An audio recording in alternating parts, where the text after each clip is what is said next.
పతి సాటి లేని ఘనుడైనా నీరజాక్షి అలిగే వేళ నుడి విల్లు ముడి వంచగలడా సడే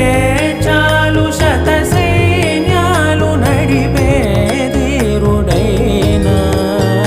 వసుధావాణి మిథిలావేణి మది వెనుక పలుకు పలుకులెరుగగల